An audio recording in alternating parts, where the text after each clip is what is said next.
Hello दोस्तों, नमस्कार। आप सभी का स्वागत है आर्यन के इस नर्सिंग ऑनलाइन प्लेटफॉर्म पर। आज हम आपके सामने रूबरू हुए हैं फिर से एक शानदार धमाकेदार क्लास लेके, जिसमें होने वाला है एमसीक्यू सेशन और फंडामेंटल ऑफ नर्सिंग की हम टोटली बात करने वाले हैं। पीवाईक्यू सीरीज यहाँ पे होने वाली है। यहाँ पे प्रीवियस एग्जाम में जो बार बार रिपीट होते हैं उस क्वेश्चन को यहाँ पे मेंशन हमने किया है। सो सभी यहाँ पे क्लास को अच्छे से समझेंगे और पढ़ेंगे, कॉफी पेन साथ में होगा। तो ये सेशन बहुत इंपॉर्टेंट होने वाला आपके लिए, ठीक है। तो किसी ने ठीक ही कहा है कि कोशिश करने वालों की हार नहीं होती, और ये भी साथ में बोल दिया कि कोशिश करने वालों को उतना ही मिलता है जितना मेहनत करने वाले छोड़ जाते हैं। तो बेटा आपको कोशिश के साथ साथ में मेहनत भी जरूर करनी है, क्योंकि मेहनत करने वाला सब कुछ ले जाता है और मेहनत करने वाले को सब कुछ मिलता है। कोशिश करने वालों को तो उतना ही मिलता है जितना छोड़ जाते हैं मेहनत करने वाले। तो आपको कोशिश और कोशिश के साथ में मेहनत करनी है। और कहते हैं कि किस्मत से कुछ हो सकता है, किस्मत से हो सकता है, लेकिन किस्मत के साथ साथ में मेहनत भी जरूरी होती है। तो स्टार्ट करते हैं आज के सेशन को, और मैं दुआ करूंगा फिर से कि बाबा श्याम की कृपा आपके ऊपर बनी रहे। सभी को राधे राधे। और आज का सेशन यहीं से शुरुआत करते हैं। आज की अपनी क्लास का पहला क्वेश्चन बहुत ही अच्छा क्वेश्चन है। एक ड्रग कैलकुलेशन से लेके आए हम। तो ड्रग कैलकुलेशन भी आज हम क्लास में पूरा डिटेल से बात कर लेंगे। ड्रग कैलकुलेशन में कोई क्वेश्चन आपका गलत नहीं होना चाहिए, ठीक है। तो ये ड्रग कैलकुलेशन का क्वेश्चन है, जिसमें क्या कहना चाह रहा है, यहां पे कवि कहना चाह रहा है a child is to receive 500 ml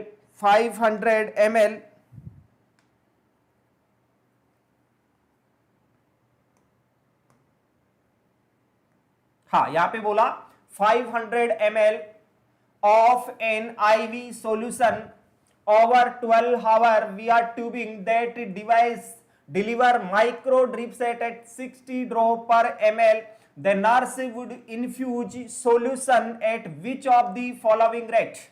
यहाँ पे IV, यहाँ पे क्या है, यहाँ पे पूछा कि एक बच्चा है। देखो एक एक चीज को टारगेट करना पड़ेगा अपने को।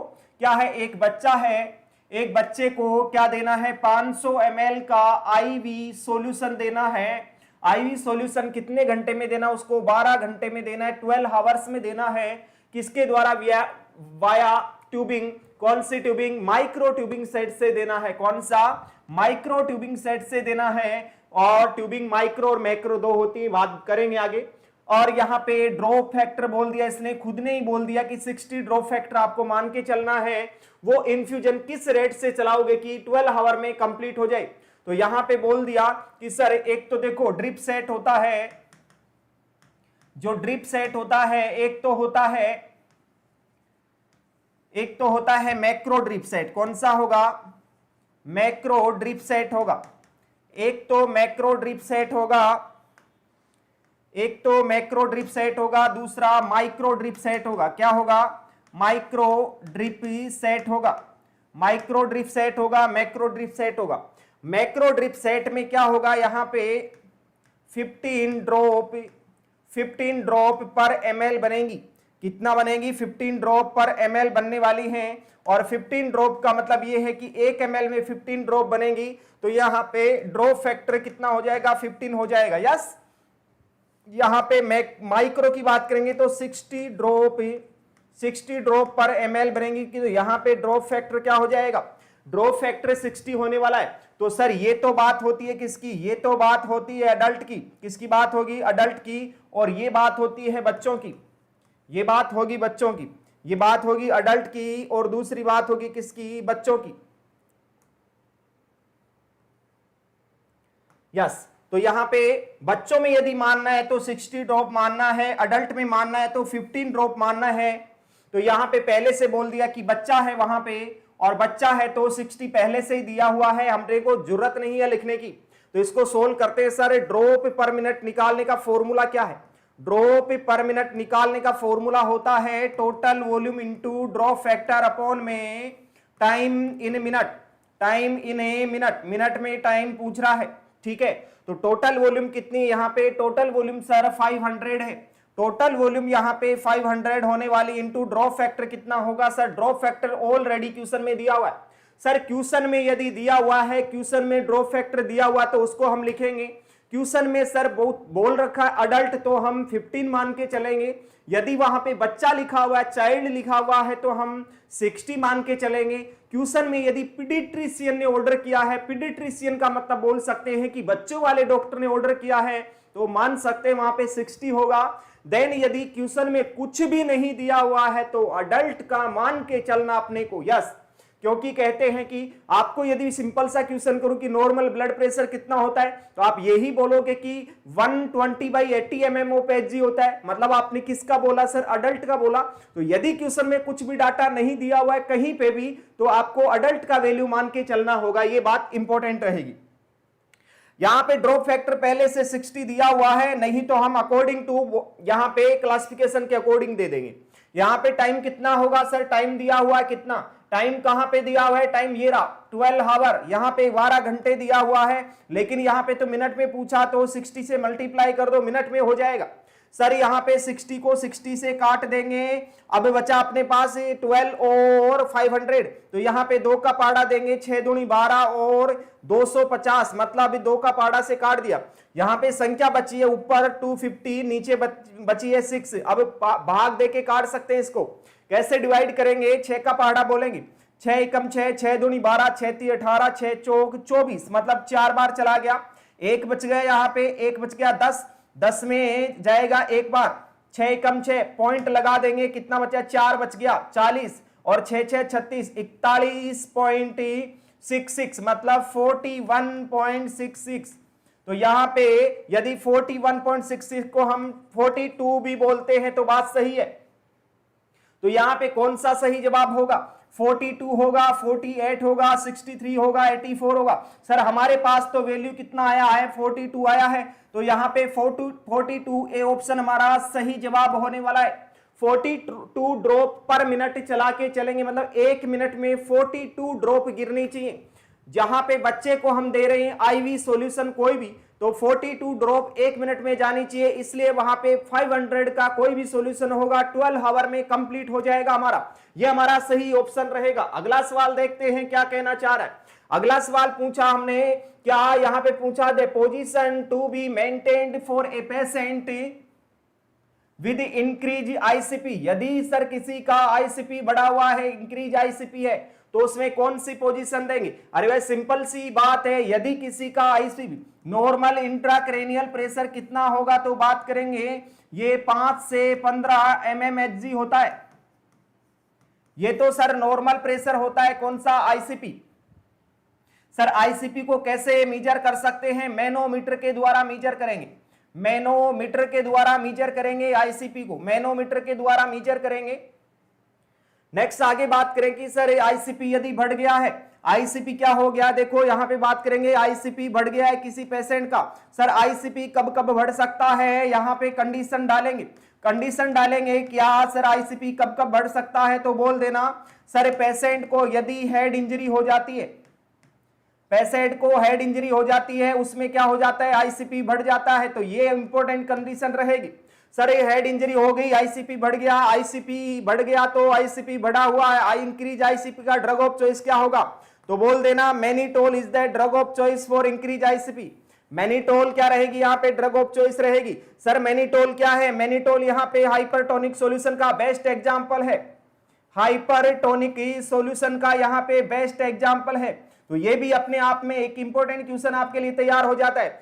सर मैनिटोल को क्या बोलते हैं? मैनिटोल ये क्या है? ओस्मोटिक डायरेटिक है। सर ये ओस्मोटिक डायरेटिक का एग्जांपल भी है, ये ओस्मोटिक डायरेटिक का एग्जांपल भी है। तो ये भी अपने आप में फिर से इंपॉर्टेंट क्वेश्चन बन जाता है क्या कि मैनिटोल सर डायरेटिक का एग्जांपल भी है। क्वेश्चन आएगा कि कौन सा डायरेटिक है, तो आपको बोलना होगा ओस्मोटिक डायरेटिक है। सर ओस्मोटिक डायरेटिक क्या होता है? ओस्मोटिक डायरेटिक वो डायरेटिक जो पानी को बाहर निकालते, मतलब कोई भी इलेक्ट्रोलाइट बाहर नहीं निकालेंगे, यूरिन के थ्रू कोई भी इलेक्ट्रोलाइट का लॉस नहीं करता है, ओनली वहां पे ज्यादा पानी की कंसंट्रेशन रहेगी, उसको हम ऑस्मोटिक डायरेटिक बोल के चलेंगे। तो बोल सकते हैं mannitol is the drug of choice for increase ICP. Increase ICP में हम काम में लेंगे और ये बेस्ट एग्जांपल है किसका, हाइपरटोनिक सॉल्यूशन का बेस्ट एग्जांपल माना जा सकता है। और मैनिटोल कितना परसेंट होता है, तो बोल देना सर मैनिटोल 20% होता है, 20% होता है मैनिटोल। और 100 ml की बोतल आती है, कितने ml की बोतल आती है, 100 ml की बोतल आती है, और जिसको इंक्रीज आईसीपी में दिया जाता है। यस, आगे बात करते हैं। सर इंक्रीज आईसीपी हो गया तो क्या करते हैं, हेड को क्या करते हैं, हेड को एलिवेट करते हैं। सर इंक्रीज आईसीपी हो गया तो हमेशा हेड को एलिवेट करेंगे। हेड को एलिवेट करने से क्या होगा, अरे हेड को ऊपर करेंगे, एलिवेट करेंगे। हेड को एलिवेट करने से क्या हो जाएगा, इंक्रीज आईसीपी जो था वो कम हो जाएगा, डिक्रीज हो जाएगा। तो बात को समझने की कोशिश करना कि इंक्रीज आईसीपी होगा, वहां पे क्या करेंगे, हेड को क्या करेंगे, एलिवेट करेंगे।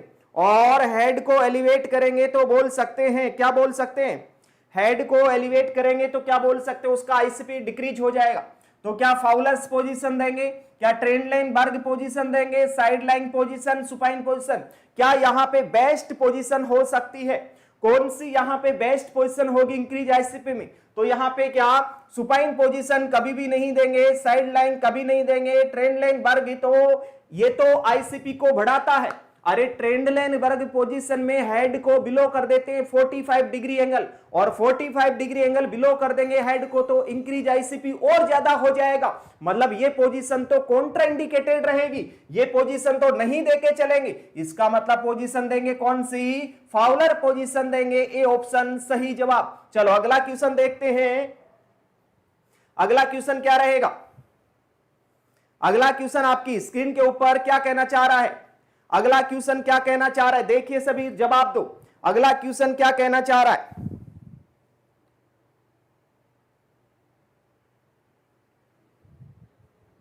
नेक्स्ट बोल रहा है इसमें क्या, position given to the client while administering enema is. अरे very very very important question बन गया। क्या, यदि किसी पेशेंट को एनिमा दिया जाता है, किसी पेशेंट को यदि एनिमा दिया जाता है, enema is also known as clyster, इसको हम क्लिस्टर भी बोलते हैं एनिमा को। यदि ये देते हैं तो पेशेंट को यदि पोजीशन की बात आएगी तो बोल देना या तो लेफ्ट लेटरल बोलेंगे, या तो लेफ्ट लेटरल बोलेंगे, या फिर दूसरी बोल सकते हैं सिम्स लेटरल पोजीशन। कौन सी, सिम्स लेटरल पोजीशन बोल सकते हैं। तो दोनों पोजीशन बेस्ट हैं, दोनों में से बेस्ट सबसे अच्छी प्रायोरिटी सिम्स लेटरल रहेगी। सिम्स लेटरल ऑप्शन में नहीं है तो हम क्या बोल सकते हैं, लेफ्ट लेटरल भी बोल सकते हैं। तो क्या रहेगी, सिम्स लेटरल यहाँ पे फर्स्ट ऑप्शन में ही है, तो सिम्स लेटरल यहाँ पे बेस्ट ऑप्शन, ए ऑप्शन हमारा सही जवाब रहेगा। प्रोन पोजीशन कभी नहीं देंगे, नी चेस्ट कभी नहीं देंगे, सिटिंग कभी नहीं देंगे। तो याद रहे एनिमा लगी यदि लगाते हैं, क्योंकि सर लेफ्ट लेटरल या हमें सिम्स लेटरल क्यों देते हैं, सर लेफ्ट लेटरल या सिम्स लेटरल इसीलिए देते हैं बिकॉज पेशेंट का जो हमारा सिग्मोइड कोलन जो होता है वो लेफ्ट साइड में होता है। जो सिग्मोइड कोलन का लोकेशन मैं छोटा सा बनाना चाहूंगा डायग्राम, ये असेंडिंग कोलन, ये ट्रांसवर्स कोलन, ये डिसेंडिंग कोलन, ये हमारा ये बन गया small interest sorry large intestine descending colon, और ये हमारा बन गया क्या पूरा लार्ज इंटेस्टाइन का डायग्राम। ये असेंडिंग, ये ट्रांसवर्स कोलन, ये डिसेंडिंग कोलन, ये हमारा सिग्मोइड कोलन। तो इसका मतलब मैं यही समझाना चाह रहा हूं कि सर सिग्मोइड कोलन जो होता है हमारे बॉडी के लेफ्ट साइड में होता है। तो एक ग्रेविटी के हिसाब से हम बात करें तो एनिमा डायरेक्टली वहां पे आसानी से अंदर इंट्रोड्यूस हो सकता है, इसलिए हम उसको लेफ्ट लेटरल या सिम्स लेटरल पोजीशन देके चलने वाले हैं। तो यहां पे हमारा लेफ्ट लेटरल या सिम्स लेटरल बेस्ट ऑप्शन माना जा सकता है। यस, तो ये रहेगा ए ऑप्शन हमारा राइट आंसर। अब कोई पूछ रहा है मेरे को कि सर सिम्स लेटरल पोजीशन किसको बोलते हैं, अरे सिम्स लेटरल पोजीशन का मतलब ये है कि पेशेंट साइड लाइंग रहेगा, साइड लाइंग रहेगा, वो साइड लाइंग रहेगा और उसका वो लेफ्ट हैंड पे सो जाएगा, लेफ्ट हैंड उसका नीचे रहेगा, ऐसे सो जाएगा, और उसका जो लेफ्ट लेग है वो तो स्ट्रेट रहेगा, लेफ्ट लेग है वो रहेगा स्ट्रेट, क्या लेफ्ट लेग तो स्ट्रेट रहेगा, और राइट लेग है, राइट लेग वो रहेगा फ्लेक्स्ड, वो रहेगा फ्लेक्स्ड। तो सिंपल सी बात है, जब हम काफी नींद में होते हैं, गर्मी का टाइम होता है, पंखे को 2 नंबर पे चला लेते हैं, एक पैर होता है कंबल के अंदर, एक पैर होता है कंबल के बाहर, और मजे से सो रहे होते हैं क्योंकि हमने 2 बजे तक स्टडी की थी, और 2 बजे तक स्टडी की थी तो अब नींद आ रही है भरपूर मात्रा में हमें सुबह 6 बजे तक, और 6 बजे हम सोते हैं तो 2 नंबर पे पंखा होगा और हल्की हल्की ठंडी और हल्की हल्की गर्मी। तो वहां पे क्या करेंगे, हमें लेफ्ट पैर को सीधा रखेंगे, राइट पैर को मोड़ के थोड़ा सा ऐसा सोएंगे, तो उसको बोलते हैं सिम्स लैटरल पोजीशन। कौन सी होगी? Sims lateral position. Sims lateral position best position है किसकी? एनीमा के लिए बेस्ट पोजीशन रहेगी, और दूसरा प्रेगनेंसी के लिए बेस्ट पोजीशन रहेगी। एनीमा के लिए और प्रेगनेंसी के लिए बेस्ट पोजीशन रहेगी कौन सी? CIMS lateral. तो यहां पे ऑप्शन जाने वाला है A option is the correct option. Yes. अगला सवाल की बात करते हैं, क्या formula to calculate BMI. Sir BMI को कैलकुलेट करना है तो बीएमआई का पहले देखते हैं। सर बीएमआई किसको बोलते हैं? सर ये होता है बॉडी मास इंडेक्स की बात करेंगे, बॉडी मास इंडेक्स की यदि बात करेंगे तो इसका फॉर्मूला क्या होता है? सर इसको निकालने का फॉर्मूला होता है वेट इन केजी। क्या रहेगा? वेट केजी में रहेगा, और अपॉन में height in metre square, height in metre square में हाइट रहेगी, तो इसको बोलेंगे क्या? बॉडी मास इंडेक्स बोलेंगे। और नॉर्मल बीएमआई कितना होता है? नॉर्मल बीएमआई की बात करेंगे तो नॉर्मल बीएमआई होता है 18 से 24, 18 से 24 नॉर्मल बीएमआई होता है। अरे भाई सिंपल सी बात यह है, बीएमआई किसको बोलते हैं? बीएमआई उसको बोलते हैं कि हाइट के अकॉर्डिंग अपना वेट डिसाइड होना चाहिए, उसको बीएमआई बोल के चलेंगे। हाइट के अकॉर्डिंग हमारा वेट डिसाइड होना चाहिए, उसको हम क्या बोलेंगे? बीएमआई बोलेंगे। जैसा कि मैं एक नॉर्मल पर्सन की निकालना चाहूंगा कि सर नॉर्मल पर्सन की निकालना चाहूंगा, तो चलो इसको मैं हटाता हूं, थोड़ा स्पेस लूंगा, यहां से थोड़ा स्पेस मिल जाएगा, और थोड़ा स्पेस मिल जाएगा तो हम काम कर लेंगे। क्या यहां पे मैं बात करूंगा कि सर कैसे निकालते हैं, हमें बताओ, हम सब अपनी निकालना चाहते हैं। अरे बिल्कुल, आप अभी कॉफी और पेन लीजिए और आप सब अपनी अपनी बीएमआई निकालो। यदि आपकी कम है तो आप उसको बढ़ा लो, और बढ़ी हुई है तो उसको कम कर लो। कैसे कर सकते हैं? वेट रहेगा, अरे नॉर्मल पर्सन का, मेल पर्सन का इंडियन आइडियल वेट होता है 70 केजी। 70 केजी मैंने वेट लिख दिया। हाइट इन मीटर स्क्वायर, तो मीटर स्क्वायर में 173 हमारी इंडियन आइडियल हाइट होती है मीटर में, तो 173 का क्या हो जाएगा? Metre square. स्क्वायर कर दो, अरे स्क्वायर का मतलब होता है 173 को 1.73 से मल्टीप्लाई कर दो, 3 तिया 9 हो जाएगा, 7 21, 1 हो जाएगा, यहां पे 2 बच गया, 3 एकम 3 और 3 दूनी 3 एकम 3 और 2 5 इनटू, जगह स्पेस कम पड़ गया, थोड़ा सा ऊपर करना चाहूंगा इसको, असुविधा के लिए खेद है।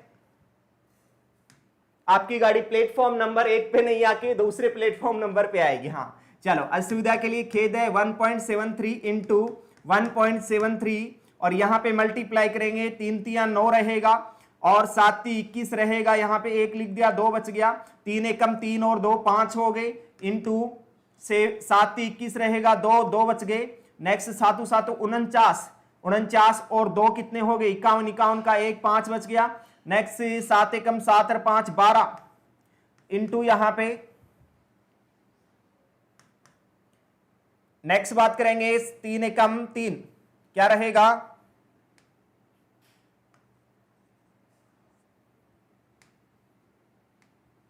तीन एकम 3 रहेगा, नेक्स्ट यहां पे 7 रहेगा, नेक्स्ट यहां पे 1 रहेगा, जोड़ दो, यहां पे 9 आ जाएगा, 3 1 4 1 5 आ जाएगा, यहां पे 7 8 8 5 13 आ जाएगा, और यहां पे कितना आ जाएगा? 2 1 3 7 और 5 12 1 13, 1 बच गया था, 2 1 3 1 4 1, यहां पे 1 2 3 4 1 2 3 4, मतलब 1.43 यहां पे हमारा आंसर है। यहां पे इसको मल्टीप्लाई करेंगे तो थोड़ा सा चेंज करेंगे, थोड़ा सा चेंज कैसे करेंगे? इसको काटेंगे और यहां पे गुणा करेंगे सही से। क्या करेंगे? यहां पे मल्टीप्लाई सही नहीं किया, मल्टीप्लाई सही करेंगे तो रहेगा 3 7 और 1। अब करेंगे इसको, 9 आ गया, यहां पे 2 आ गया, यहां पे 5 3 8 1 9 आ गया, 7 तो 9 और यहाँ पे 2, यहाँ पे आ गया 2.99, कितना हो गया यहाँ पे 70 ऊपर है, यहाँ पे हो गया 2.99।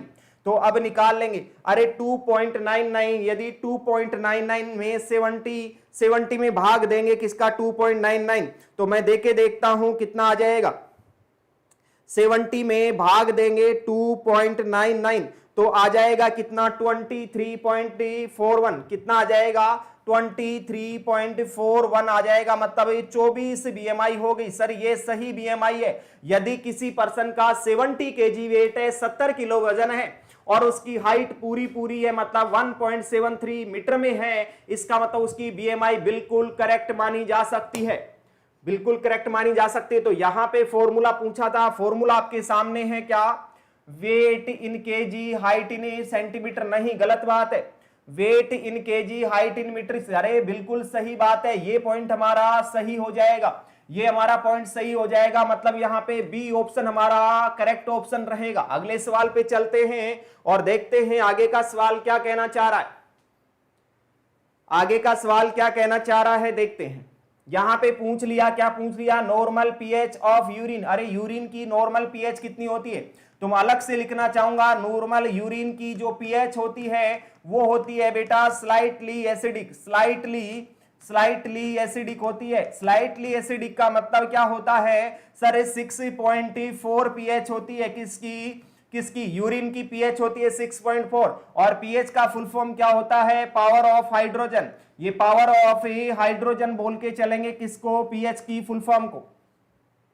ये किसकी पीएच होती है, यूरिन की पीएच होती है 6.4। और यूरिन का कलर कैसा होता है, यूरिन का जो कलर होता है वो होता है कौन सा, वो होता है येलोविश होता है, येलोविश कलर बोल सकते हैं या फिर एम्बर कलर बोल सकते हैं, एम्बर कलर बोल सकते हैं। नेक्स्ट सर इसमें जो स्मेल आती है यूरिन में वो होती है कौन सी, एरोमेटिक स्मेल होती है, एरोमेटिक स्मेल होती है, एरोमेटिक स्मेल होती है यूरिन की, और यूरिन की पीएच मैंने बता दी। नेक्स्ट सर यूरिन की स्पेसिफिक ग्रेविटी का क्वेश्चन आता है, स्पेसिफिक ग्रेविटी का क्वेश्चन आता है तो सभी का यहीं पे सुपड़ा साफ कर दिया जाए। क्या स्पेसिफिक ग्रेविटी की बात आएगी 1.0102 1.030, ये होती है नॉर्मल किसकी स्पेसिफिक ग्रेविटी, यूरिन की।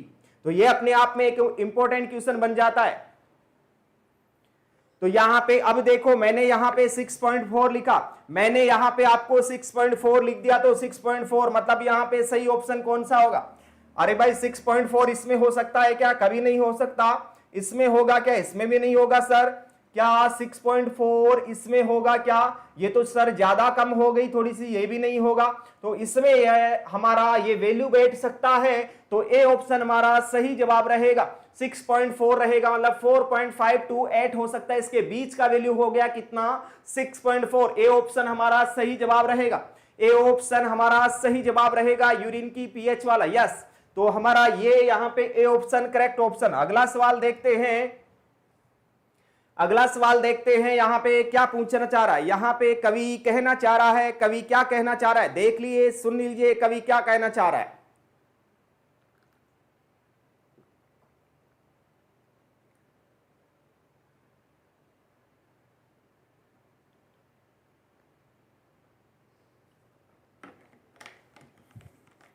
इसमें कवि ने क्या पूछा, कवि ने पूछ लिया क्या, position used during pleural tapping is. Pleural tapping करेंगे, प्लूरल टेपिंग का मतलब क्या होता है, प्लूरल टेपिंग का मतलब ये होता है कि सर किसी को हो रहा है, जो प्लूरल कैविटी हमारी है लंग्स के चारों ओर की प्लूरल कैविटी होती है। नॉर्मली बात करेंगे सर एक प्लूरल स्पेस होता है, प्लूरल कैविटी होती है, प्लूरल कैविटी कहां पे पाई जाती है सर, लंग्स के चारों ओर पाई जाती है। जैसा कि मैं डायग्राम बनाऊं, ये छोटा सा मैं डायग्राम बना देता हूं, ये छोटा सा बन गया डायग्राम, ये छोटा सा डायग्राम बन गया, ये छोटा सा डायग्राम बन गया किसका, लंग्स का, और लंग्स के चारों ओर ये कैविटी बन गई, ये कैविटी बन गई, इसको हम बोलेंगे क्या, इस कैविटी को बोलेंगे क्या, इस कैविटी को हम प्लूरल स्पेस बोलेंगे। और इस प्लूरल स्पेस में क्या भरा हुआ होता है, इस प्लूरल स्पेस में प्लूरल फ्लूइड भरा हुआ होता है, प्लूरल फ्लूइड भरा हुआ होता है। सर कितना, 10 से 15 ml नॉर्मल अमाउंट होता है इसका, क्वेश्चन मार्क कर देना। 10 से 15 ml नॉर्मल फ्लूइड होता है प्लूरल कैविटी में। सर इससे यदि ज्यादा होगा, इससे ज्यादा होगा तो कहीं ना कहीं अबनॉर्मलिटी को क्रिएट करेगा। यार यदि यहाँ पे ज्यादा फ्लूइड भरा हुआ है तो इसको बाहर निकालेंगे। अरे बाहर तो हम आईसीडी ट्यूब लगा के निकाल सकते हैं, लेकिन सर थोड़ा बहुत निकालना है। अरे थोड़ा बहुत निकालना है, कोई टेस्ट करना है, कोई प्रोसीजर करना है, कोई डायग्नोस्टिक प्रोसीजर करना है, तो उस कंडीशन में क्या करेंगे, सिरिंज लेंगे और डायरेक्ट यहां पे चुबो देंगे और निकाल देंगे, क्या टेपिंग कर देंगे। सर कौन सी इंटरकोस्टल स्पेस में, कौन से इंटरकोस्टल स्पेस में इंसर्ट कर देंगे नीडल को, तो बोल देना 8th और 9th इंटरकोस्टल स्पेस में कर देंगे। यस, जब कोई फ्लूइड निकालना है, जब कोई पानी निकालना है, जब कोई ब्लड निकालना है तो 8th और 9th इंटरकोस्टल स्पेस में कर देंगे। और यदि हमें निकालना है एयर, अरे सर यदि हमें हवा निकालनी, एयर निकालनी है, क्योंकि पेशेंट को हो गया न्यूमोथोरेक्स, क्या हो गया, न्यूमोथोरेक्स हो गया, तो उस कंडीशन में 2nd और 3rd इंटरकोस्टल स्पेस में लगा देंगे। अरे क्या, जब यदि एयर का एक्यूमुलेशन होगा, न्यूमोथोरेक्स हो गया, एयर को बाहर निकालना है, यदि हमें एयर को बाहर निकालना है तो एयर को बाहर निकालने के लिए 2nd और 3rd इंटरकोस्टल स्पेस में हम प्रिक करके चलेंगे, क्योंकि हमेशा फ्लूइड नीचे होता है, एयर ऊपर होती है, इसलिए 2nd और 3rd इंटरकोस्टल स्पेस में लगाएंगे। 8th और 9th इंटरकोस्टल स्पेस में कब लगाएंगे, जब कोई फ्लूइड निकालना है, पानी निकालना है, ब्लड निकालना है, कोई भी यहां पे कोई भारी चीज निकालना है, तो हम किसमें, 8th और 9th इंटरकोस्टल स्पेस में करके चलने वाले हैं। Yes, below the shoulder, below the scapula करने वाले हैं। यस, तो ये रहेगा हमारा बात। अब सर यहां पे ये पूछा है कि सर कौन सी पोजीशन देंगे, तो याद रखना यदि पोजीशन का बात आता है तो पोजीशन में नॉर्मली क्या करते हैं, नॉर्मली एक पेशेंट कॉन्शियस है तो हम क्या कर सकते हैं, उस पेशेंट को बैठा देंगे, पेशेंट को सिटिंग पोजीशन में बिठा देंगे और सिटिंग पोजीशन में बिठा के पेशेंट को लीन फॉरवर्ड कर देंगे, थोड़ा सा लीन फॉरवर्ड आगे की तरफ झुका देंगे और थोड़ा सा आगे की तरफ झुका के हम दोनों हाथ उसके कार्डियक टेबल पे रख देंगे। कहां पे रख देंगे, कार्डियक टेबल पे रख देंगे। तो यह हमारी सबसे बेस्ट पोजीशन है और इसी पोजीशन को ऑर्थोपेनिक पोजीशन बोला। क्या बोला, ऑर्थोपेनिक पोजीशन बोला, ऑर्थोपेनिक पोजीशन, ऑर्थोपेनिक पोजीशन बोला। तो हमारा यहां पे ऑर्थोपेनिक पोजीशन कहां पे लिखा हुआ है, ए ऑप्शन में लिखा हुआ है, मतलब हमारा फर्स्ट ए ऑप्शन सही ऑप्शन होगा, ऑर्थोपेनिक पोजीशन देते हैं। सर ऑर्थोपेनिक पोजीशन क्वेश्चन में नहीं मिला, अरे नहीं मिला तो मिल जाएगा, अरे चिंता करने की कोई बात नहीं, वहां पे मिल जाएगा। ऑर्थोपेनिक नहीं मिलेगा तो जो मैंने बताया वो मिल जाएगा। सर आपने क्या बता दिया, अरे मैंने बता दिया कि पेशेंट को सिटिंग पोजीशन में बिठा देंगे, लीन फॉरवर्ड कर देंगे, दोनों हाथ कार्डियक टेबल के ऊपर रख देंगे और वहां पे टेपिंग कर लेंगे। टेपिंग का मतलब होता है कुछ अमाउंट फ्लूइड का निकाल लेंगे, थोड़ा सा अमाउंट फ्लूइड का निकाल लेंगे। कहां से निकाल लेंगे, प्लूरल कैविटी से निकाल लेंगे। उसी ही प्रोसीजर को हमने टेपिंग बोल दिया। यस, तो यहां पे सुपाइन पोजीशन में कभी नहीं निकालेंगे, प्रोन में नहीं निकालेंगे, नी चेस्ट में भी नहीं निकालेंगे। तो ए ऑप्शन हमारा सही जवाब रहेगा।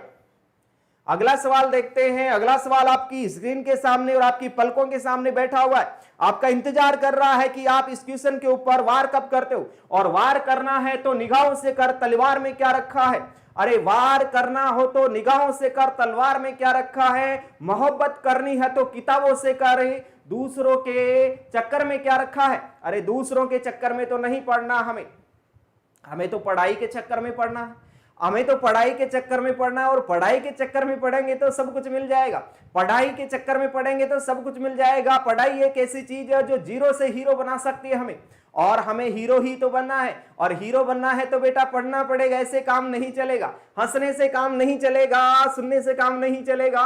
हीरो तो बनना ही पड़ेगा, पढ़ना ही पड़ेगा और आपको बंद कमरे में चुपचाप बैठ के स्टडी करना ही पड़ेगा, मेहनत करना ही पड़ेगा। अरे बंद कमरे में बैठ के जब मेहनत करोगे, स्टडी करोगे तो हीरे की तरह, डायमंड की तरह आप चमक उठोगे। आपकी चमक इतनी तेज होगी कि आपको अंधेरे में भी कोई पहचान लेगा, मतलब इतनी चमक रहेगी। सर इतनी कैसे चमक रहेगी, इतनी चमक ऐसे रहेगी जब आप नर्सिंग ऑफिसर बन जाओगे, एम्स में लग जाओगे, उस कंडीशन में आपका सैलरी आने वाला है 80,000, 90,000, लाख रुपए। अरे 80-90,000 रुपए, लाख रुपए सैलरी आएगा तो आप तो सब में अलग ही चमकने वाले हो। अरे भैया गांव में सब यही बोलते हैं, गांव में सब यही बोलते हैं क्या कि नर्सिंग ऑफिसर बन गया, एम्स में लग गया, मतलब लाख रुपए सैलरी इसकी। कोई नहीं बोलता 90,000 है, 95,000, अरे नहीं नहीं, लाख रुपए सैलरी है। तो बेटा आप तो डायमंड बनने ही वाले हो, थोड़ा सा बस थोड़ा सा समय निकालने की जरूरत है। ये समय बीत जाएगा, ये वापिस नहीं आएगा, इसको काम में ले ले, मुसाफिर जल्दी काम में ले ले, ये समय निकल जाएगा, बहुत बड़ा कीमती समय है ये। चलो बात करते हैं क्वेश्चन की। समय को तो नहीं गवाओगे, मेरे को पता है, आप सभी समझदार हो।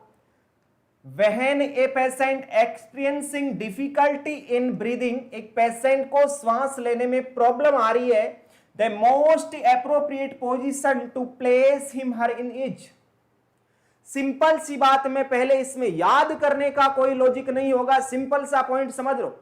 हमारे घर में दादाजी हैं, पड़ोस में कोई दादी जी है, हमारे घर में कोई दादाजी हैं, वो सो रहे थे, लेट रहे थे। अरे बुढ़ापा तो सबको आता है भाई, बुढ़ापा अपने को भी आएगा, सबको आता है, तो चिंता करने की कोई आवश्यकता नहीं है और सोचने की कोई आवश्यकता नहीं है। जो कुछ करना है यूथ अवस्था में कर लो, जवानी में कुछ कर लो, पढ़ लिख के कुछ बन जाओ, और पढ़ लिख के कुछ बन जाओगे तो बुढ़ापे का सहारा बन जाएगा, बुढ़ापे का सहारा हो जाएगा। लोग पास में बैठेंगे, बुढ़ापे में भी आपकी सेवा करेंगे, क्योंकि पैसा सब कुछ तो नहीं होता लेकिन कम भी नहीं होता। पैसा सब कुछ नहीं होता लेकिन कम भी नहीं होता। आपके पास पैसा रहेगा तो आपकी सेवा हो जाएगी, पैसा नहीं होगा तो आपकी सेवा नहीं होगी। बेटा याद रखना इस बात को, याद रखना इस बात को। यदि आपका बुढ़ापा अच्छा गुजारना है और बुढ़ापे का सहारा चाहते हो तो बुढ़ापे का सहारा आपकी नौकरी, आपकी पेंशन है तो नौकरी पालो बेटा, बुढ़ापा यदि अच्छे से जीना है तो, नहीं तो बहुत बेकार होने वाला है बुढ़ापा। आप चाहते हो कि हमारा बुढ़ापा अच्छा हो, हाँ यह सभी चाहते हैं, तो सभी को मेहनत करना होगा और अपने को एम्स में नंबर लाना ही होगा। कहीं पे भी स्टेट में या एम्स में या आरआरबी, डीएसएसबी और बहुत सारी हैं, आरएमएल हॉस्पिटल है, लेडी हार्डिंग हॉस्पिटल है, बीएचयू है, पांडुचेरी हॉस्पिटल है, आईजीआईएमएस पटना है, बहुत सारे हॉस्पिटल, अनगिनत हॉस्पिटल हैं, ठीक है, आईएलबीएस हॉस्पिटल, बहुत सारे हॉस्पिटल हैं। तो इनमें हमें एक पोस्ट चाहिए। अरे इतने दुनिया भर में इतने हॉस्पिटल हैं, इतनी पोस्टें हैं, हमें तो एक साल में बहुत सारी पोस्टें आती हैं। अरे सर हमें तो इतनी पोस्टें नहीं चाहिए, हमें तो एक पोस्ट चाहिए, एक पोस्ट हमें मिलने वाली ऐसे नहीं है। अरे मिलने वाली नहीं है, छीनना पड़ेगा, क्योंकि शेर को भी कोई आकर ये नहीं बोलता है शेर बेटा मेरा शिकार कर ले, नहीं नहीं, शेर को भी नहीं बोलता है, शेर को भी बेटा शिकार करना पड़ता है, मेहनत करनी पड़ती है, उसको जंप लगाना पड़ता है, और वो जंप आपको भी लगाना पड़ेगा। और मेरे को उम्मीद है कि आप सब वो जंप लगा पाओगे, और मैं भगवान से दुआ करता हूं और बाबा श्याम से दुआ करता हूं आपके सबके ऊपर मेहरबानी करे और आपको जंप लगाने की वो शक्ति दे, जिससे कि आप नॉर्थ साइड तक अपना जंप लगा सको। यस, फिर से क्वेश्चन के ऊपर चलते हैं। तो मैं बात कर रहा था कि सर बुढ़ापे में यदि दादाजी बोलते हैं बेटा मैं सो रहा हूं, मेरे को सांस लेने में बहुत प्रॉब्लम हो रही है, अरे बेटा बहुत प्रॉब्लम हो रही है, मेरे को बैठा कर दो, क्या कर दो, मेरे को बैठा कर दो, बैठा कर दो, बोले तो थोड़ा सा ऊपर कर दो बेड को, तो ऊपर करेंगे, यही तो लिखना है सर, थोड़ा सा सांस लेने में प्रॉब्लम आ रही थी, बेड को ऊपर कर दो। अरे बेड को ऊपर कर दो तो लेटरल पोजीशन दोगे क्या दादाजी को? नहीं देंगे दादाजी को।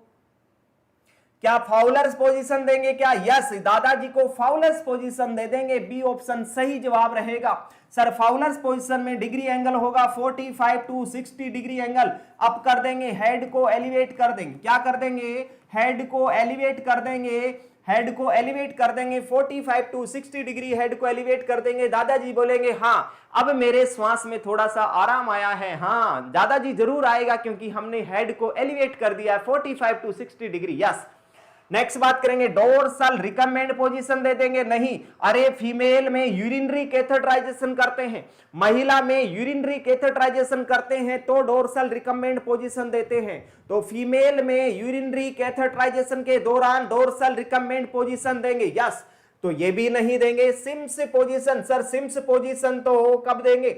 जब हमें लगाना है एनीमा, जब हमें लगाना है एनीमा या किसी महिला को है प्रेगनेंसी, या किसी महिला को है प्रेगनेंसी, दो कंडीशन में सिम्स पोजीशन देंगे। मतलब ये भी नहीं होगा तो ए, यहां पे बी ऑप्शन सही जवाब हमारा होने वाला है। अगला क्वेश्चन आपकी स्क्रीन के ऊपर क्या कहना चाह रहा, अगला क्वेश्चन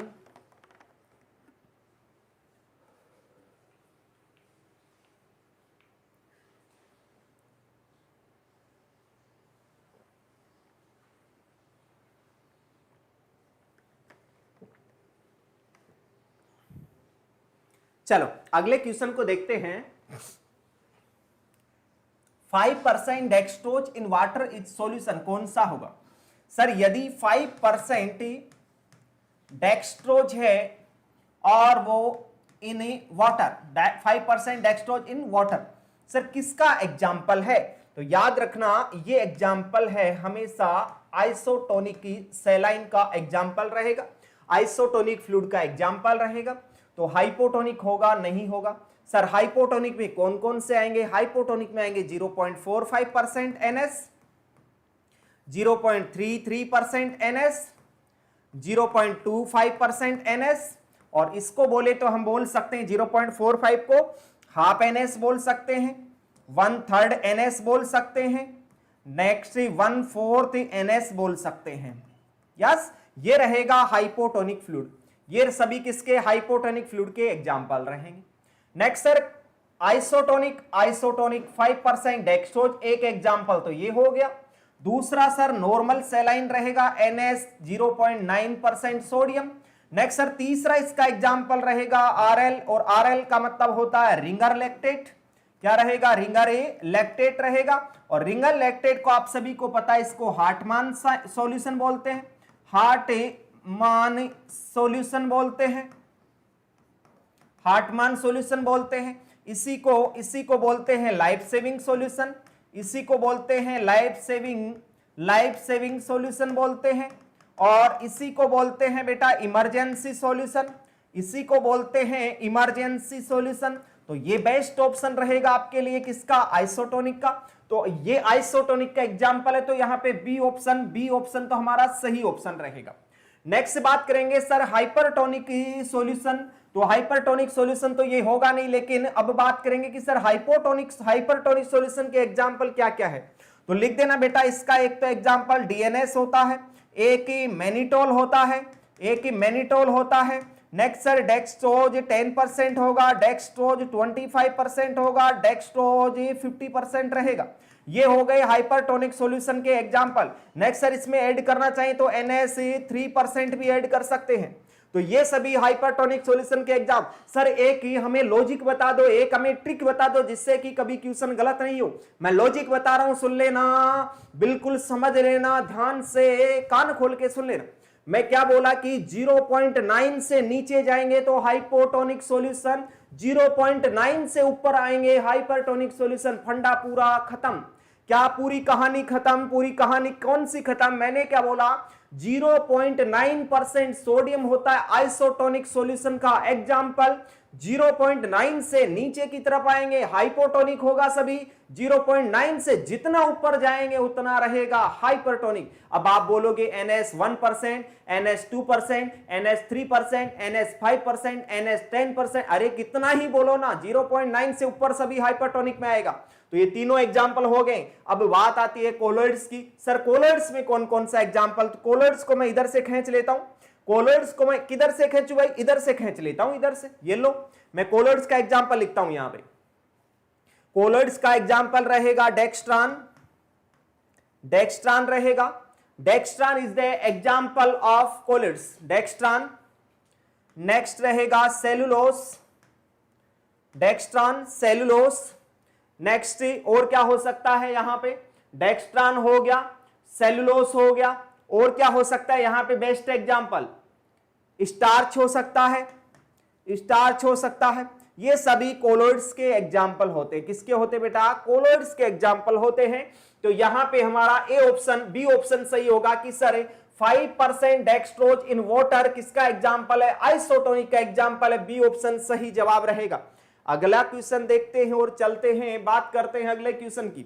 अरे क्वेश्चन अगला क्वेश्चन आ गया, और अगले क्वेश्चन में तो हमें मेहनत बिल्कुल नहीं करनी पड़ेगी।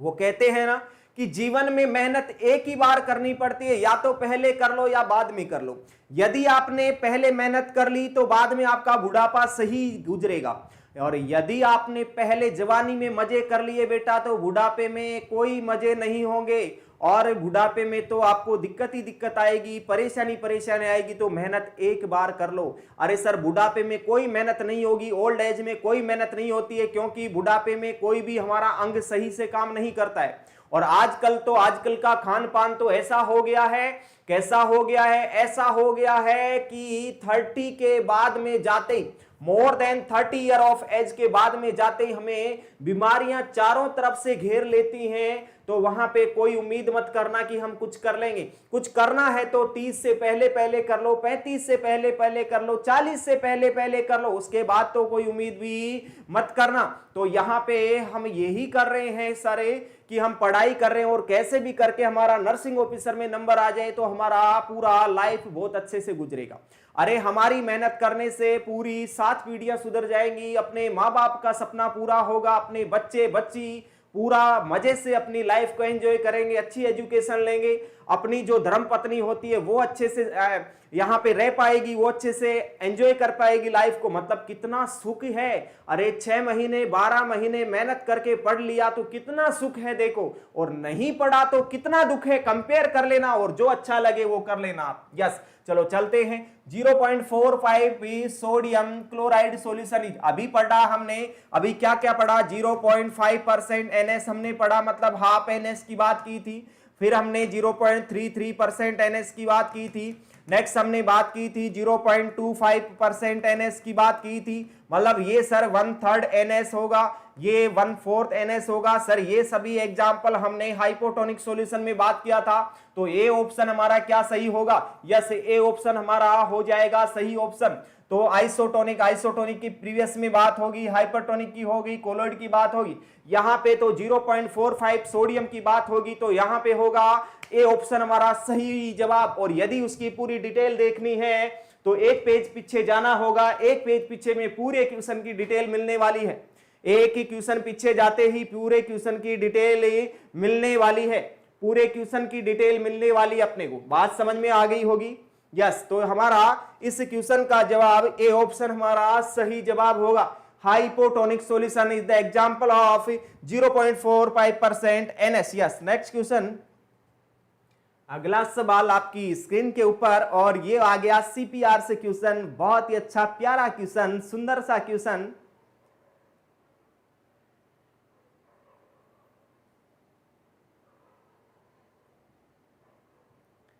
चलो इसको भी देखते हैं अभी क्या कहना चाह रहा है।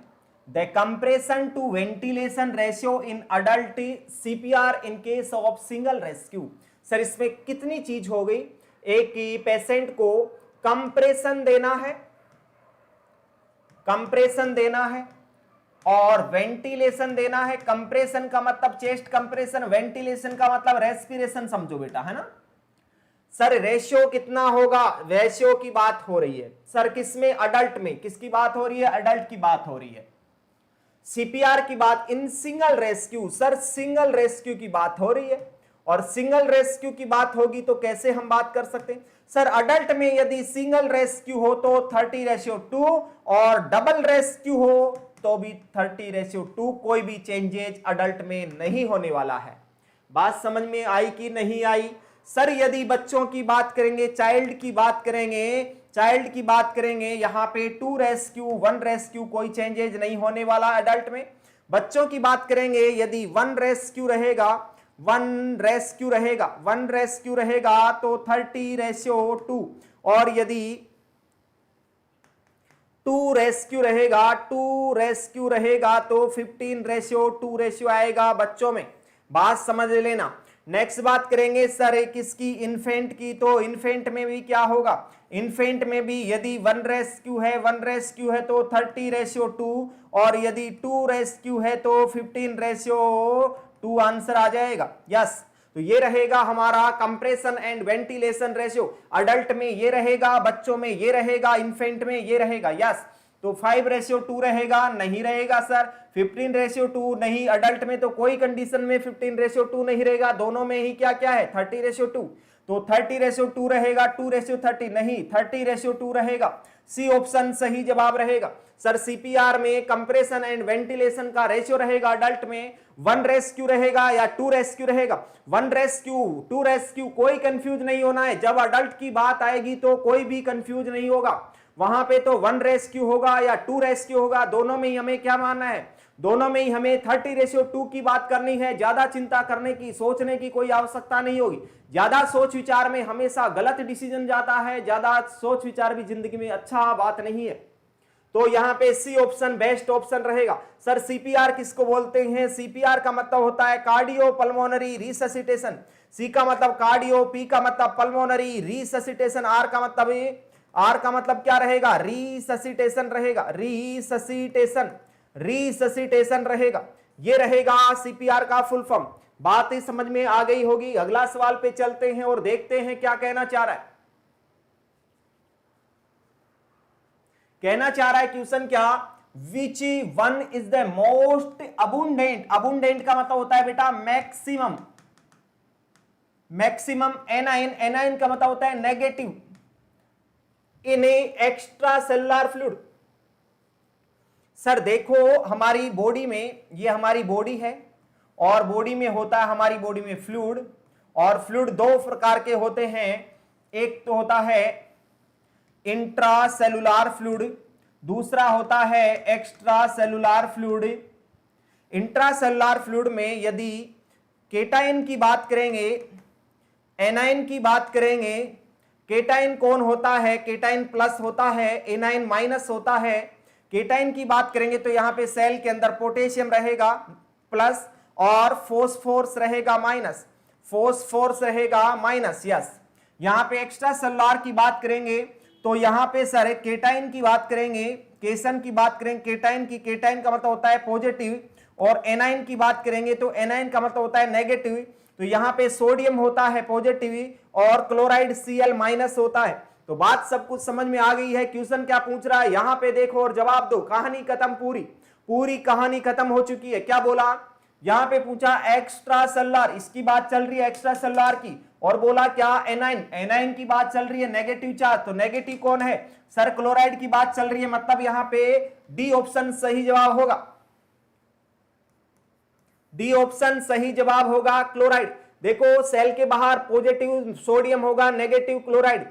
सेल के अंदर की बात करेंगे तो पॉजिटिव पोटेशियम, नेगेटिव फोस्फोरस। तो यहां पे बात किसकी थी? बात यहां पे अबुंडेंट। सर मैक्सिमम, अबुंडेंट का मतलब है maximum, maximum which one of the most abundant anion extracellular fluid. एक सबसे ज्यादा एनाइन पाया जाने वाला एक्स्ट्रा सेलुलर फ्लूइड में कौन सा है? क्लोराइड माइनस है, क्लोराइड माइनस, डी ऑप्शन सही जवाब। बाइकार्बोनेट नहीं होता है, बाइकार्बोनेट नहीं होगा, बाइकार्बोनेट नहीं होने वाला है। नेक्स्ट पोटेशियम होगा, पोटेशियम तो सेल के अंदर होता है, ये तो ICF इंट्रासेलुलर फ्लूइड में होता है। सोडियम, सोडियम तो सर पॉजिटिव है, सोडियम तो क्या ये पॉजिटिव, पोटेशियम भी क्या है? पॉजिटिव है, ये भी पॉजिटिव है। और ये कहां पे? एक्स्ट्रा सेलुलर फ्लूइड की बात है। तो यहां पे डी ऑप्शन हमारा सही जवाब रहेगा। देखते हैं अगला क्वेश्चन क्या कहना चाह रहा है। अगला क्वेश्चन क्या कहना चाह रहा है देखिए सभी। Quantity of sodium chloride required to make 1 litre of normal saline. Sir 1 litre का, या सर 1 लीटर को 1000 ml बोल दो, 1000 ml नॉर्मल सैलाइन बनाना है हमें, नॉर्मल सैलाइन बनाना है। क्वेश्चन को बड़े ही गौर से देख लेना क्योंकि क्वेश्चन बड़ा ही इंटरेस्टिंग है, और क्वेश्चन को एक बार समझ लिया तो पूरी जिंदगी भर नहीं भूल पाओगे और काम आएगा पूरी जिंदगी। 1 लीटर सोडियम नॉर्मल सैलाइन की बोतल बनाना है सर, इसमें कितना कितना कितना क्वांटिटी ऑफ सोडियम, कितना ग्राम सोडियम चाहिए? तो याद रखना सर ये नॉर्मल सैलाइन में 0.9% होता है सोडियम। अरे 0.9 होता है तो लिख दो 0.9%, ऊपर लिख दो परसेंट, हमेशा 100 में से निकालते इनटू 1000 ml टोटल क्वांटिटी है। तो सर कितना हो जाएगा? तो 1000 में कितना डालना पड़ेगा? 0.9 डालना पड़ेगा। 0.9 को ग्राम में कन्वर्ट करने के लिए कैसे करते हैं? हमेशा पॉइंट में, परसेंट में संख्या है तो परसेंट हमेशा ऊपर, और परसेंट कितने में से? 100 में से, तो 100 नीचे लिख देंगे, और क्वांटिटी मल्टीप्लाई कर देंगे। टोटल क्वांटिटी 1000 है तो मल्टीप्लाई कर दिया, दो जीरो से दो जीरो काट दिया हमने और यहां पे बचा कितना, यहां पे बचा 0.9, यहां पे 10 बचा। तो यहां पे 0.9 को 10 से मल्टीप्लाई करेंगे, 0.9 सॉरी यहां पे आ जाएगा कितना, यहां पे आ जाएगा कितना, यहां पे देखो 10 को 9 से गुणा करेंगे तो 10 नाम 90, 90 आ जाएगा, एक संख्या छोड़ के पॉइंट मतलब 9.0, 9.0 लिख दो या 9 ग्राम लिख दो, बात एक ही है, बात ही एक ही है। तो बात ये समझो आप कि सर 1000 ml की NS की बोतल बनाने के लिए 9 ग्राम सोडियम चाहिए, या फिर मैं बोल सकता हूं कि 1000 ml की नॉर्मल सैलाइन की बोतल में कितना ग्राम सोडियम होता है, तो आप सभी को बोलना होगा 9 ग्राम होता है। तो 9 ग्राम यहां पे कहां है, सी ऑप्शन में है, सी ऑप्शन हमारा सही जवाब होगा 9 ग्राम, यस। नेक्स्ट बात करेंगे आगे कुछ पॉइंट्स की। सर 1 लीटर मतलब 1000 ml नॉर्मल सैलाइन में 9 ग्राम होता है क्या सोडियम, 2000 में कितना हो जाएगा, डबल कर दो, 2000 में 18 ग्राम सोडियम हो जाएगा। ऐसे याद कर लेना और निकाल लेना, निकालने वाला फॉर्मूला सामने आपके। नेक्स्ट सर यदि 500 ml की नॉर्मल सैलाइन की बोतल रहेगी तो इसमें रहेगा 4.5 ग्राम। अरे 9 ग्राम का आधा कर दो, 9 ग्राम का आधा कितना, 4.5 ग्राम हो जाएगा। सर यदि 100 ml की बोतल है नॉर्मल सैलाइन की तो 0.9 ग्राम सोडियम रहेगा। ये रह गए सब, इनको याद कर लेना और निकालने वाला फॉर्मूला आपके सामने मैंने लिख दिया है, निकाल लेना, या तो निकाल लेना। कैसे निकाल सकते हो सर, 0.9% तो ऊपर आएगा, 0.9% तो ऊपर लिखेंगे, परसेंट कितने में से निकालेंगे, अरे परसेंट तो हमेशा 100 में से निकालेंगे, तो 100 नीचे लगा देंगे और मल्टीप्लाई करेंगे टोटल वॉल्यूम से, जितना वॉल्यूम है इसको मल्टीप्लाई करेंगे। यहां पे 1000 की जगह 500 लिख सकते हैं, या फिर यहां पे 500 की जगह 2000 लिख सकते हैं, या फिर 100 लिख सकते हैं। ये संख्या लिखेंगे तो अलग अलग हमारा आंसर आ जाएगा, अलग अलग आंसर ये आने वाला है। तो यहां पे सी ऑप्शन हमारा सही जवाब होने वाला है क्वेश्चन का। अगले क्वेश्चन पे चलते हैं और देखते हैं क्या कहना चाह रहा है।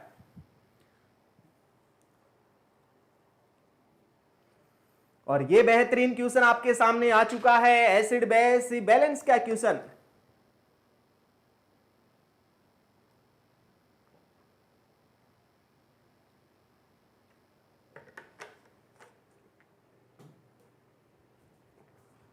क्वेश्चन में क्या पूछ लिया, क्वेश्चन में पूछ लिया interpret the following ABG result, ABG result interpret करेंगे, क्या जवाब होगा।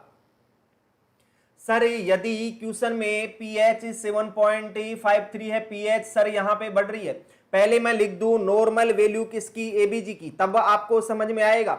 नॉर्मल एबीजी की वैल्यू तो हमेशा आपको आनी चाहिए, नहीं तो आंसर ए देने में आपको प्रॉब्लम बहुत ज्यादा होने वाली है। और एसिड बेस बैलेंस जिसको नहीं आता इसका मतलब समझ जाना आपको 20% नर्सिंग नहीं आती। एबीजी में क्या होता है, नॉर्मल पीएच होता है 7.352 7.45 होता है। नेक्स्ट सर PCO2 की बात करेंगे तो रहेगी 35 to 45 mm ऑफ Hg रहेगा।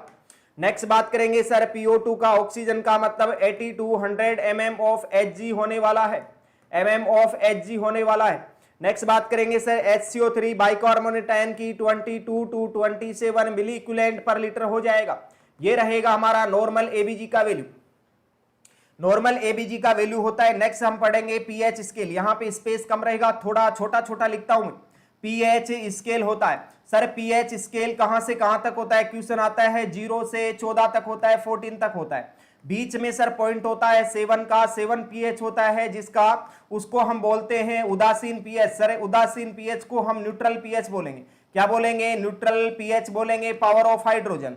और न्यूट्रल पीएच किसकी होगी, न्यूट्रल पीएच हमेशा वाटर की होती है। सर ये न्यूट्रल पीएच वाटर की होती है। सर यदि इससे इधर जाएंगे तो मीडियम होगा एसिडिक, कौन सा रहेगा, एसिडिक। यदि सर इससे इधर जाएंगे तो एल्केलाइन मीडियम हो जाएगा, कौन सा, एल्केलाइन मीडियम हो जाएगा।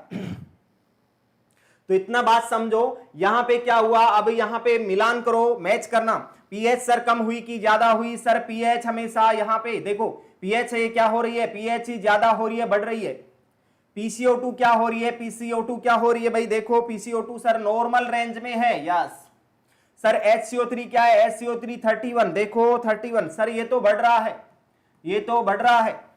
तो कंडीशन कौन सी हो जाएगी भाई, कंडीशन कौन सी हो जाएगी, देखिए भाई कंडीशन कौन सी हो जाएगी, देखो कंडीशन कौन सी हो जाएगी। यहां पे देखो बात को समझना सर, रोमे फॉर्मूला लिखना ही होगा, रोमे फॉर्मूले के बगैर पार नहीं पड़ेगी। रोमे फॉर्मूला हमने लिख दिया और बोल दिया रेस्पिरेटरी अपोजिट, क्या लिख दिया, रेस्पिरेटरी अपोजिट कर दिया, रेस्पिरेटरी ओ का मतलब यहां पे अपोजिट कर दिया, अपोजिटी एम का मतलब यहां पे मेटाबॉलिक की, मेटाबॉलिक की इक्वल हो जाएगा, मेटाबॉलिक क्या हो जाएगा, इक्वल हो जाएगा, यस। रेस्पिरेटरी अपोजिट का मतलब पीएच हमेशा सर, पीएच हमेशा, पीएच हमेशा, पीएच हमेशा CO2 के, पीएच हमेशा CO2 के अपोजिट होती है। नेक्स्ट यहां पे सर पीएच हमेशा, पीएच हमेशा SCO3 के, SCO3 के इक्वल होती है। तो देखिए पीएच बढ़ रही है, CO2 नॉर्मल है, मतलब सर रेस्पिरेटरी तो मैच नहीं हो रहा, सर ये रेस्पिरेटरी मैच नहीं हो रहा, मतलब ये पॉइंट तो मैच नहीं हो रहा, तो रेस्पिरेटरी पॉइंट को तो हटा दो, मतलब रेस्पिरेटरी कहां है, रेस्पिरेटरी यहां हटा दो, रेस्पिरेटरी यहां हटा दो, 2 पॉइंट तो हट चुके हैं। अब बात रहती है सर मेटाबॉलिक की, तो मेटाबॉलिक को मैच करो, मेटाबॉलिक इक्वल मतलब पीएच इक्वल होती है SCO3 की, तो पीएच बढ़ रहा है, SCO3 भी क्या हो रहा है, बढ़ रहा है, दोनों एक दूसरे के इक्वल है, मतलब मेटाबॉलिक कंडीशन आएगी। मेटाबॉलिक एक तो ये है, एक ये है। अब यहां पे एल्केलोसिस है या एसिडोसिस है, दोनों में पॉइंट में एल्केलोसिस है, क्योंकि बढ़ा हुआ है सर, जहां जहां पे बढ़ता है, जहां जहां पे ज्यादा होता है, पीएच जब जब ज्यादा होता है तो एल्केलोसिस कंडीशन होती है, पीएच जब भी ज्यादा होगा तो वो होगी एल्केलोसिस कंडीशन, तो एल्केलोसिस होगी, दोनों में एल्केलोसिस है। अब सर फंस गए हम, तो क्या करें, अरे फंसे नहीं हम, अभी सॉल्यूशन कर देंगे। अभी सॉल्यूशन कैसे कर देंगे, सॉल्यूशन इसलिए कर देंगे, याद रखना पीएच यदि नॉर्मल है, पीएच यदि नॉर्मल है तो कंडीशन है कंपनसेटेड, पीएच यदि अबनॉर्मल है, पीएच यदि अबनॉर्मल है तो कंडीशन है अनकंपनसेटेड, यस इतना समझ में आ गया। नेक्स्ट पार्शियली की बात, और बीच में ये लफड़ा कहां से आ गया भाई, ये लफड़ा तो बीच में टांग फिर से फंसा दिया सर, पार्शियली की बात आ गई, और पार्शियली में कैसे बात कर सकते हैं भाई, अरे पार्शियली में कैसे बात कर सकते हैं, तो पार्शियली का बीच में टांग अड़ा दिया, तो पार्शियली की चलो और देखते हैं सर। यदि 3p अबनॉर्मल, 3p अबनॉर्मल रहेगा, कंडीशन रहेगी पार्शियली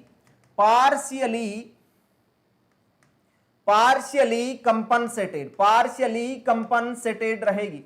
3p अबनॉर्मल का मतलब होता है 3 चीज अबनॉर्मल होनी चाहिए, pH अबनॉर्मल होगी, CO2 अबनॉर्मल होगी, HCO3 अबनॉर्मल होगा, 3 चीज अबनॉर्मल हो जाएंगी, पार्शियली कंपनसेटेड हो जाएगा।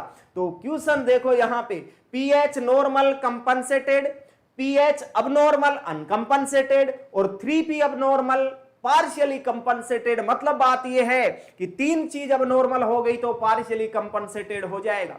सर यहां पे कितनी चीज अब क्या है यहां पे अबनॉर्मल, सर एक तो pH अबनॉर्मल है, ये क्या नॉर्मल है, ये नॉर्मल है सर। HCO3 क्या है, SO3 भी अबनॉर्मल है, मतलब 2 चीज अबनॉर्मल है, 2 चीज अबनॉर्मल है। अपने को पार्शियली बनाने के लिए कितनी चाहिए, 3 चीज अबनॉर्मल चाहिए, मतलब यहां पे क्या होगा सर, 2 चीज अबनॉर्मल है। अब 2 चीज अबनॉर्मल है, पार्शियली तो हटा दो, पार्शियली कहां है, तो पार्शियली इस वर्ड को हटा दो, मतलब डी ऑप्शन को तो हमने हटा दिया।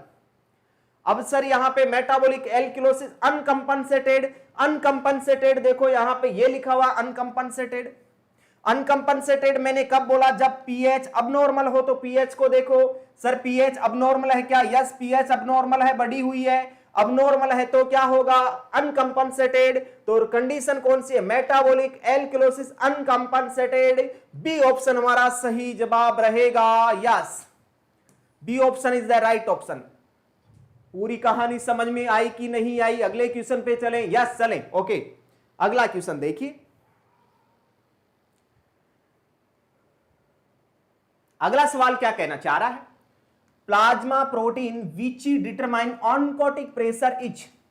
सर एक होती है प्लाज्मा प्रोटीन, और plasma protein total plasma protein होती है 7% या 7 ग्राम परसेंट होती है, ऐसा बोलो 7 ग्राम परसेंट होती है, 7 ग्राम पर डीएल होती है, ऐसा मानो। सर इसके दो पार्ट होते हैं, एक तो होता है एल्बुमिन प्रोटीन, एक होता है ग्लोबिन प्रोटीन।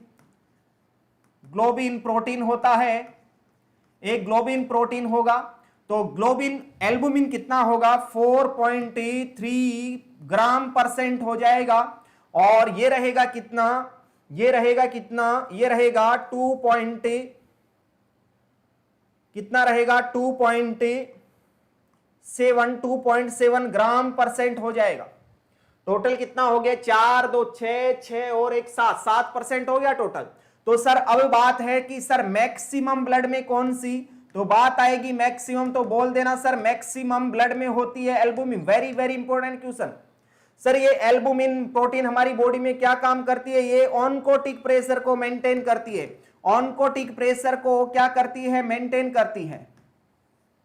यदि बात करते हैं किसी पेशेंट में क्या हो गया, एक पेशेंट को क्या हो गया, प्री एक्लेम्सिया, क्या हो गया, एक एग्जांपल देता हूं, प्री एक्लेम्सिया हुआ, और प्री एक्लेम्सिया होता है तो वहां पे देखने को मिलता है, क्या मिलता है, प्रोटीन यूरिया देखने को मिलता है। सर प्रोटीन यूरिया देखने को मिलेगा तो बोल देना प्रोटीन यूरिया मतलब यूरिन के साथ में प्रोटीन बाहर निकल गई, और यूरिन के साथ में प्रोटीन बाहर निकल गई तो पेशेंट को हो जाएगा हाइपोएल्बुमिनिया। क्या हो जाएगा, हाइपोएल्बुमिनिया हो जाएगा। और हाइपोएल्बुमिनिया मतलब एल्बुमिन की कमी, और एल्बुमिन की कमी हो जाएगी तो ऑनकोटिक प्रेशर कम हो जाएगा। क्या हो जाएगा, ऑनकोटिक प्रेशर क्या हो जाएगा, कम हो जाएगा।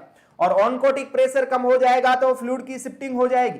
क्या हो जाएगी, फ्लूइड की शिफ्टिंग हो जाएगी, और फ्लूइड की जब जब शिफ्टिंग होती है तो पेशेंट को एडिमा होता है। इसीलिए प्रेगनेंसी में एडिमा देखने को मिलता है, स्पेशली प्री एक्लेम्सिया में एडिमा देखने को मिलता है। सर कहां पे एडिमा देखने को मिलता है, तो बोल देना सबसे इंपॉर्टेंट एंकल एडिमा देखने को मिलता है। प्रेगनेंसी में प्री एक्लेम्सिया में मोस्ट कॉमन एडिमा देखने को मिलता है, एंकल एडिमा होता है। तो एंकल एडिमा देखने को मिलता है प्री एक्लेम्सिया में। सर किसकी वजह से, सर वहां पे ऑनकोटिक प्रेशर कम हो गया। अरे ऑनकोटिक प्रेशर क्यों कम हो गया, तो बता देना उनको कैसे कम हो गया। ऑनकोटिक प्रेशर इसलिए कम हो गया कि एल्बुमिन कम होगी। सर एल्बुमिन कम होने से क्या हुआ, ऑनकोटिक प्रेशर को मेंटेन करता है एल्बुमिन, और एल्बुमिन कम हुआ तो ऑनकोटिक प्रेशर कम हुआ तो एडिमा हो जाएगा। तो यही बात पूछा कि कौन सा प्रोटीन ऑनकोटिक प्रेशर को मेंटेन करता है, बोल देना एल्बुमिन यहां का राजा है, राजा है, राजा, बिल्कुल राजा है। तो ए ऑप्शन हमारा क्या हो जाएगा, सही जवाब हो जाएगा।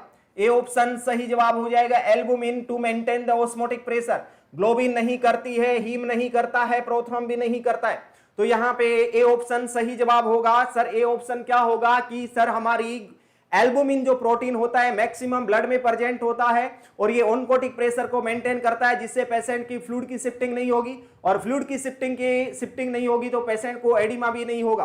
तो ये आज के थे, आज की क्लास के शानदार जानदार क्वेश्चन। ये यहीं पे फिनिश होते हैं, अपनी क्लास को देते हैं यहीं विराम। कल मिलते हैं फिर से इसी टाइम इसी वक्त ही, और नेक्स्ट क्लास लेके अगले शानदार जानदार क्वेश्चन के साथ में मिलते हैं, पूरी स्ट्रेटेजी के साथ में आपके सामने पेश होते हैं। आज के आनंद की जय बोलिए, श्याम बाबा की कृपा आप पे बनी रहे। सबको राधे राधे, थैंक यू।